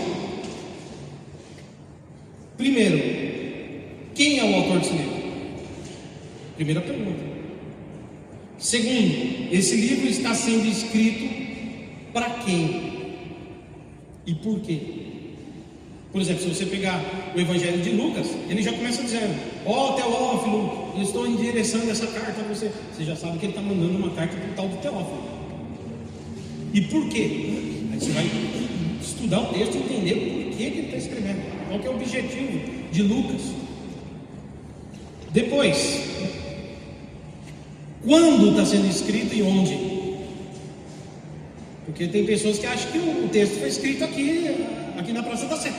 É verdade. Tem gente que acha que o texto foi escrito ontem. Vou mostrar para você que a hermenêutica ela tem que ser contextual. Deixa eu explicar. Por exemplo, quando Jesus, rapidinho, tá? Quando Jesus pega em Mateus capítulo 5, a partir do versículo 13, não vou ler porque não dá mais tempo, tá? Então eu espero que vocês consigam absorver o melhor possível que eu vou falar. No capítulo 5, versículo 13 a seguir, Jesus ele vai dizer que a gente é sal da terra e luz do mundo. Tá, mas aí você vai falar com quem que Jesus está falando, onde ele escreveu e quando. Só essas perguntas já te ajudam muito. Porque o sal, há 2000 anos atrás, não era... Quanto que custa o sal no mercado agora? R$2,50, R$3 o sal. É mais barato que gasolina. É mais barato que um litro de gasolina. Certo? Eu queria que eu fizesse um carro movido a sal. Me dá, mas põe um quilo de sal aí. Vai estar mais barato. Só que lá 2000 anos atrás, meu amigo, sal era tão caro, mas tão caro, que os romanos iam receber. Falaram: como você quer receber? Quero receber em sal.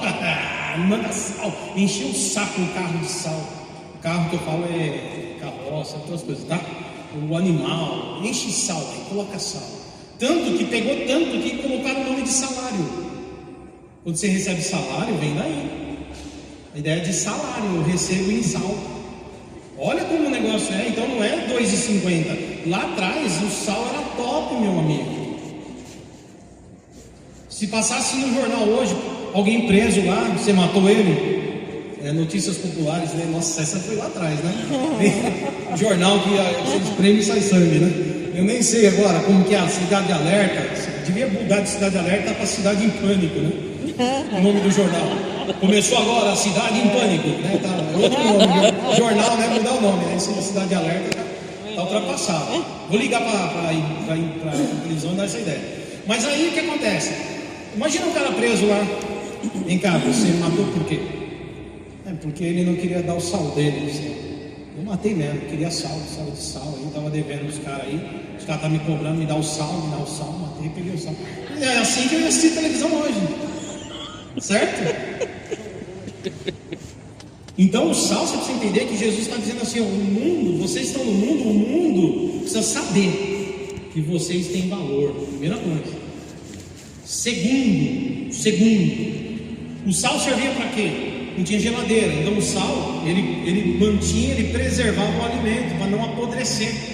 Então, não tinha assim, sem geladeira, mete o sal. Até hoje tem essa cultura em muitos lugares de manter carne no sal. Então o sal, o que Jesus está falando? O mundo só não apodrece porque vocês estão no mundo. Tira vocês do mundo, não sobra nada. Ele está dizendo assim: vocês vão preservar o que ainda há de bom. O que há de bom? Quando Deus olha para a terra, Ele vê o quê? Ele vê a igreja dele. É o que tem de melhor. Você, Brasil para Cristo, você, irmãos, talvez de outra denominação, você que é lavado, remido com o sangue de Jesus, quando Ele olha para a terra, Ele vê você o melhor dessa terra. Ele vê você o melhor dessa terra. Você é o que salva esse mundo. Salva a terra. Porque sem você, o mundo não sobra nada nele. Está entendendo? É isso que ele estava querendo dizer. Jesus estava querendo dizer isso. Por isso que ele dizia: se vocês perderem a sua essência, vocês não servem para mais nada. A carne vai apodrecer porque vocês não servem para nada. Vocês perdem o valor, não servem para mais nada. Por isso que eu e você não podemos perder nossa essência. A gente precisa continuar fazendo a diferença desse mundo. Amém, meus irmãos? Agora, um irmão, isso é legal, irmãos. Eu vi isso, tá? E a gente não trabalha com nomes, só com fatos. Um irmão foi fazer a pregação e ele trouxe essa hermenêutica. Escute, irmãos, vamos abrir capítulo 5, versículo 13. Aleluia, glória, porque o pregador, ele, para mostrar que ele é bom, ele, amém. Abram aí, todo cheio de teologia. Aí vai sair, hoje saiu um negócio bom daí. E ele leu: porque vocês são o sal da terra. Irmãos, o sal, o que eu falo sobre o sal? Nós somos como o sal. Você já reparou quando você entra no mercado, o sal está em todo lugar? Às vezes você chega lá e fala assim: tem vinho? Não tem. Embora a crente não beba, né? Alguns, né? Ou a maioria. Você tem azeite? Não tem. Mas qualquer mercadinho que você for, meu irmão, qualquer boteco, qualquer padariazinha, meu irmão, lá tem sal. Aí a igreja, oh, aleluia. Ele falou: o que quer dizer, irmão? Que crente tem que estar em todo lugar. Aleluia. Você tem que estar na escola, você tem que estar na creche, você tem que estar na favela, você tem que estar, porque na favela tem sal, mas também lá no Morumbi, lá também tem sal, em Alphaville tem sal, na casa do rico tem sal, na casa do pobre tem sal. Você vai na casa do rico, você acha dinheiro, na casa do pobre você não acha dinheiro, mas na casa do rico tem sal, e na casa do pobre também tem sal, porque sal, aleluia, aleluia, nós somos sal, oh, aleluia. Nós somos assim, quanto custa o sal, meu irmão? Custa R$2, pastor. Exatamente, sabe por quê? Porque se fosse caro, não era todo mundo que podia ter. Então sal é barato. Jesus está falando que o sal é... Jesus está falando, hein? Que o sal é barato porque tem que ter acessível, tem que ser acessível. Se você for caro, você não vai estar em toda a mesa. Só o rico ia ter sal, porque só o rico ia poder comprar. Porque no filé mignon precisa de sal, mas no arroz e feijão do crente também precisa, no ovo do pobre também precisa. Aleluia! Aí o povo, então seja acessível, seja acessível, seja acessível. Você é acessível ao rico, você é acessível ao pobre. Oh, e pronto, aí fizeram só a gente rodando, acabou. Irmão, deixa eu falar um negócio, não é bom, mas não dá, não parece sensato? Ô pastor, mas parece que foi escrito hoje. Mas só que foi isso que Jesus falou. Agora vamos para a exegese, foi isso que Jesus falou? Não tem nada a ver, mano. Poderia usar, mas não foi isso que Jesus falou. Então, quando alguém prega desse jeito, ele está tirando totalmente o sentido, porque não foi isso que Jesus quis dizer. Não é porque é aplicável que é verdadeiro. Embora tenha alguma verdade nisso, a gente tem que ser acessível, né? Porque encaixa tão bem, né? Mas Jesus estava falando lá atrás, porque o povo era perseguido. Imagina um cristão, Paulo fala: nós somos escória desse mundo. Os discípulos dizendo: cara, a gente não tem nada, a gente não é nada. as pessoas nos odeiam, as pessoas nos perseguem, as pessoas acabam com a gente, cara. Imagina a pressão que é. A gente vai ser perseguido, nossos filhos vão ser perseguidos, nossas esposas vão ser perseguidas. A gente não tem valor nenhum, Jesus. A gente não tem valor nenhum, a gente é história. Aí Jesus fala: não, vocês são sal. Vocês são os mais valiosos que vocês pensam. Está entendendo? O contexto é outro. É para levantar a moral dos discípulos. E para dizer, eu vou dizer mais longe ainda, Jesus fala: sem vocês, o mundo não presta. Vai lá então e salga a terra, transforma o mundo, porque eu chamei vocês para isso. Ó, muda sentido. Então, sejam fiéis. Tá? Outra coisa que é interessante a gente perceber é o fundo histórico. O fundo histórico é importante. Senão você pega texto fora de contexto, é terrível. Contexto histórico. Por exemplo, se você pegar lá Provérbios 22, 28, Provérbios 23, 10, Deuteronômio 19, 14, Levítico 25, 23, depois eu vou mandar isso para vocês. Está lá: não removam os marcos antigos. E eu já vi um monte de ensino, marcos antigos, é a nossa história, marcos antigos. E às vezes usando esse texto aqui. Esse texto aqui. Talvez se usasse um outro texto. Se você talvez usasse um outro texto que fala de algo parecido, ok. Por exemplo, você poderia usar Jeremias 31, que fala de caminhos, de vereda, de justiça, que são marcos. Marcos da nossa vida. Mas usar esses textos que eu falei, Provérbios 22, 28, Provérbios 23, 10, Deuteronômio 19, 14, esses textos não removam os marcos dos seus antepassados, não removam os marcos antigos. Sabe o que o texto fala? Se você ler o contexto, ele está dizendo o seguinte: não roube a terra do teu próximo, porque se o seu terreno vai até aqui, não pegue 1 metro a mais, porque é do teu irmão. Não removam os marcos colocados. O texto fala de justiça, irmão. Fala de gente que estava roubando terra dos outros. Todos eles. Só leia, depois eu vou mandar escrito. Faça o teste da prova e leia. Fala: caramba, o contexto tem que ser respeitado. Gente que pega um texto isolado e não lê o que vem antes e não lê o que vem depois, comete heresia, meu irmão. E vai cometer um crime contra a exegese, porque ele não extraiu a ideia original do autor. Não coloque na Bíblia o que a Bíblia não disse. Seja fiel. Amém? Amém. O Espírito Santo pode fazer coisas grandes, independente de você. Só prega a Bíblia fielmente. O Senhor fará o resto, porque Ele é o Senhor. Agora tem gente que quer brilhantar o Senhor. Ele quer mover. E não é a gente que move. Não sou eu que movo o seu coração. Quem move o seu coração é o Espírito Santo. E Ele é fiel para fazer isso. Amém? Outra coisa que é interessante, a gente aprender a entender contexto, não isolar texto. Estou indo para o fim. Eu vou ter que deixar homilética para os irmãos aí que vão falar. Né? Ou eu mando escrito o resto, tá? Mas olha só. Quando você pega Lucas capítulo 15, quando você pega as parábolas, o correto, irmãos, é você entender o público. Começa assim: Jesus então foi falar com a multidão, e vieram a ele os publicanos, pecadores, e vieram também os fariseus, os religiosos. Ou seja, o texto já diz que tem um grupo ouvindo Jesus. Estão os religiosos, os santos, e tem os pecadores. Jesus tem dois públicos que estão ouvindo ele. E agora Jesus vai falar com os dois públicos na mesma mensagem. E é interessante porque Jesus ele começa dizendo o seguinte: eu quero contar uma parábola. Olha só, já é uma parábola. Aí Jesus fala: vou contar uma parábola para vocês. Ele fala assim: um pastor tinha 100 ovelhas. Uma se perdeu, saiu andando e perdeu. E aí ele guardou em segurança as 99 e foi buscar a ovelha perdida, uma ovelha. Ele saiu, achou a ovelha, trouxe a ovelha e falou para os demais: ei, comemorem comigo, porque eu achei a minha ovelha. Aí olha só o que Jesus disse: assim a festa diante de Deus, quando o pecador se arrepende. O foco é o pecador, certo? Se o interesse do pastor é buscar a ovelha, o interesse de Deus é buscar quem? O pecador. Jesus está dizendo: assim como tem uma alegria um pastor achar uma ovelha, assim sou eu, Senhor, me alegro ao meu pecador se arrepender. O texto já diz isso. Aí ele fala: vou contar uma outra história. Havia uma mulher, ela tinha 10 dracmas. Dracmas é uma moeda que paga um dia de salário. Um dia de salário é uma dracma. E alguns estudiosos dizem que era uma mulher pobre, que ela estava juntando as dracmas, possivelmente para pagar como dote do seu casamento. Alguns teólogos entendem assim, que ela era a característica da casa que Jesus usa, uma característica de uma casa pobre, uma mulher sozinha, sem família. Então ela provavelmente estava querendo um bom casamento e tinha que ter o dinheiro do dote. Talvez já tivesse até acertado. É uma parábola, uma história, Jesus está contando.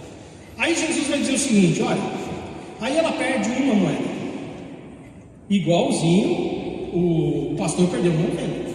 Aí ele diz assim, aí ela vai atrás da moeda, pega a lamparina, procura, varre no chão, chama o pessoal, me ajuda a achar, e acha a moeda. Daí, quando ela acha a moeda, ela fica tão feliz, é tão importante para ela, que ela fala assim para o pessoal, ei, vem se comemorem comigo, porque achei a minha dracma. E aí tem festa. Aí Jesus fala, assim a festa diante de Deus quando o pecador se arrepende. Se para aquela mulher o interesse era a dracma, para Deus o interesse é o ser humano.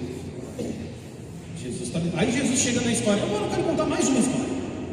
Aí ele diz assim, um filho pediu herança, o filho mais novo, que vivia com o pai e o irmão mais velho, pediu herança do seu pai. Pai, me dá a sua herança, que eu quero conhecer o mundo. Ele vende a parte dele e vai viajar o mundo. Gasta, só que quando ele chega no mundo, ele pega aquele dinheiro e gasta tudo. Gasta tudo. O irmão dele vai dizer que ele gastou com mulheres, com amizades, com tudo que não devia. O irmão dele fala isso quando ele volta. Mas, veja bem, quando ele vê que não dá mais para continuar, porque ele perde tudo, perde os amigos, perde a vida boa, perde o dinheiro, ele vai comer bolota de porco, ele fica numa situação terrível. E volta, ele pensa, cara, eu vou voltar para casa do meu pai, que lá até os servos dele são tratados melhor. Até eles comem melhor do que eu como. Cai indo em cima e volta. Quando ele volta, o pai está esperando, dizendo, ei filhão, vem que eu estava te esperando. E na lei de Israel, havia uma ideia de que um filho que trouxesse vergonha ao pai deveria ser apedrejado. Por isso que tem um texto que diz, honra teu pai e tua mãe, para que se prolongue seus dias na terra, meu irmão. Porque na lei você encontra isso, né? Deuteronômio, você encontra isso também em Números. Tem lá um texto dizendo: o filho que desonrar o pai será apedrejado publicamente. Aí vem o texto: seja esperto, rapaz, honra o teu pai e tua mãe, para que você viva. Lógico, tem uma promessa espiritual. Veja, também tem uma promessa espiritual, certo? Porque Deus respeita, Deus mesmo instituiu a hierarquia. Nossos pais são autoridade sobre nós, então tem isso também. Mas o texto quer dizer isso. Aí o que acontece? Esse homem recebe o filho que foi lá, pediu a herança para o pai vivo. E o pior, ele vendeu a herança. Ele podia pedir a herança, mas não gastar o dinheiro enquanto o pai não morresse. Ele gastou todo o dinheiro do pai vivo. E depois a cara de pau voltou. Os judeus, os fariseus, os conservadores ouvindo isso, falaram: o quê? E ele aceitou esse filho. Foi lá, fez uma festa para o filho, deu o anel, deu sandália, falou: filho, que ótimo que você está aqui. O papai estava doido para te ver. Eles ficam sem entender nada, eles falam: que história é essa? E Jesus estava nessas parábolas, depois ele vai dizer, explicar que essa parábola, principalmente a do filho, vai dizer que os judeus religiosos, eles só se preocupavam com coisas e não com gente. Porque quando uma ovelha, o que o pastor faz com a ovelha? Arranca a lã e comercializa. Então a lã traz lucro para o pastor. O que a dracma fazia para a mulher? A dracma resolveu o problema financeiro dela, certo? Então, achar uma ovelha traz lucro? Traz lucro. Achar uma dracma perdida é bom financeiramente falando? E o que o filho pródigo fez com o dinheiro do pai? Gastou. Enquanto a ovelha traz lucro quando ela é achada, enquanto a dracma traz lucro enquanto é achada, receber um filho que gastou metade da fortuna do pai é a coisa mais idiota que se faz na vida. Porque ao invés de trazer lucro, ele trouxe despesa. Aí Jesus está dizendo que ele ama pessoas e que os judeus têm que parar de se preocupar com coisas e aprender a se preocupar com gente. e que o pecador era o publicano, era a mulher da vida que estava lá e precisava de perdão, enquanto eles acreditavam que sinal da bênção de Deus, o judeu acreditava que era ser próspero. Só abençoado. Na cabeça do judeu é assim: a presença de Deus acrescenta bênção. Então todo judeu abençoado financeiramente, ele entendia que era um sinal da bênção do eterno. E Jesus está dizendo que vocês podem ter a ovelha, vocês podem ter a dracma, mas vocês não aprenderam nada sobre misericórdia, amor e perdão. E esse é o nosso Deus. Então as 3 parábolas devem ser lidas juntas, porque senão a gente vai começar a separar as parábolas e a gente não entende a plenitude do texto. Tá bom? Não quer dizer que uma vez ou outra você não pode usar exemplos de cada uma parábola, mas eu estou pegando tudo isso para mostrar para vocês, finalmente finalizando, que a hermenêutica ela deve ser contextual. A hermenêutica ela pode ser analítica, deve ser, fazer análises, analogias. A hermenêutica ela deve ter o fundo histórico observado. A hermenêutica ela precisa também se preocupar com a língua original. Lógico que é mais difícil, né, estudar o grego e o hebraico, mas é muito importante você entender a raiz da palavra, o significado profundo de uma palavra, que às vezes a gente sai fora do original e se perde nisso também, embora essa parte é um pouco mais difícil, tá? Enfim, irmãos, eu vou mandar o trabalho escrito para vocês e falar para os irmãos que a gente precisa prestar atenção também em ter textos normativos e descritivos. O que é texto normativo? É uma ordem. Jesus disse: ide e pregar o evangelho. É uma ordem. Agora, quando você lê o lenço, em Atos 19, o lenço curava. O poder de Deus, as pessoas traziam o lenço, colocavam em Paulo, colocavam no enfermo e o enfermo era curado. Quando a gente lê, por exemplo, Atos capítulo 5, diz que a sombra de Pedro estava tão cheio do Espírito Santo que a sombra de Pedro curava. Isso é um texto o quê? Descritivo. É uma descrição do que Deus fez, não é uma norma.